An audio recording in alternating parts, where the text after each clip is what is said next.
L'analyse génétique, partie 3 sur 3. L'exemple avec deux gènes liés et crossing over. On étudie la transmission de deux caractères héréditaires de la drosophile codés par deux gènes liés. Les deux caractères sont forme des ailes et couleur du corps. Deux gènes liés, ça veut dire que les deux gènes sont sur le même chromosome. Question. Présentez les arguments qui permettent d'affirmer que les deux gènes concernés sont situés sur la même paire de chromosomes. Donc on a un document. On nous présente à partir de souches de lignées pures P1 et P2, on effectue des croisements successifs. On a le croisement 1 qui vient du parent. Le parent 1, drosophile à corps gris et aile normale. Le parent 2, c'est une drosophile à corps noir et aile tronquée. On obtient la génération F1 à 326 drosophiles à corps gris et aile normale qui représente 100%. Le phénotype entre crochets B+, D+. Ensuite, on fait un croisement 2, donc le test cross. On prend la génération F1 qu'on va croiser avec le P2. Et comme ça, on sait que c'est un test cross, on sait que P2 est le double récessif. Et on obtient 121 drosophiles B+, D+, 129 drosophiles BD, 78 drosophiles BD+, et 72 drosophiles B+, D. Donc le but du jeu, c'est d'expliquer tout ça. Donc on va faire l'analyse génétique de ce document. Pour rappel, un plus devant une lettre veut dire que l'allèle est dominant, donc il va s'exprimer par rapport à celui qui n'a pas de plus. Faisons la collecte des faits. Donc le caractère, forme des ailes. Le gène D, code pour la forme des ailes. Les versions du gène étudiées sont D+, pour le caractère L normal, D pour le caractère L tronqué. Ensuite, on a le caractère couleur du corps. Le gène B code pour la couleur du corps. Les versions du gène étudié sont B+, qui code le caractère corps gris, B qui code le caractère corps noir.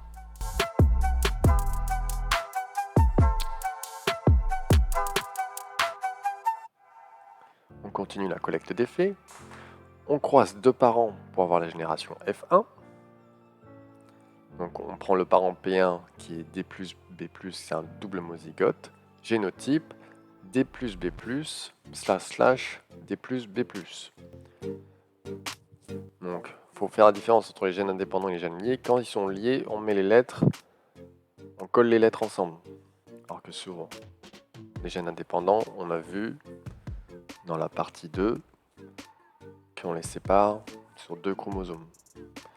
Ici, le parent 2, P2 de phénotype DB, c'est un double homozygote aussi, de génotype petit d, petit b, // db. Donc je prends les gamètes de P1 et les gamètes de P2, donc forcément la gamète de P1 c'est D+, B+, / et P2 c'est DB /. On croise, on obtient F1, qui aura pour phénotype D+, B+, mais le génotype sera composé de dominants et de récessifs.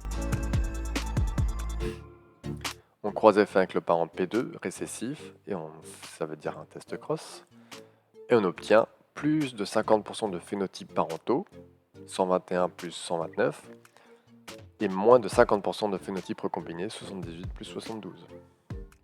Donc si dans cette situation on obtient plus de 50% de phénotypes parentaux, eh ben, on sait qu'on sera devant des gènes liés.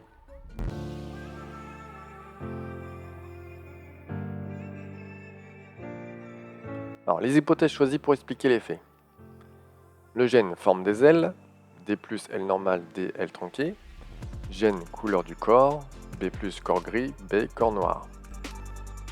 Les chromosomes peuvent s'écrire du coup, puisque on suppose que c'est des gènes liés, du coup on les écrit sur le même chromosome.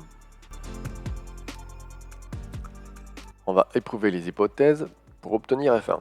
Rappel, le génotype s'écrit entre parenthèses et le phénotype entre crochets. Donc je prends là mon parent 1, mon parent 2, et je fais un tableau de croisement en prenant les gamètes, et on croise, et voilà, comme on obtient 100% de B+, D+, pour la génération F1.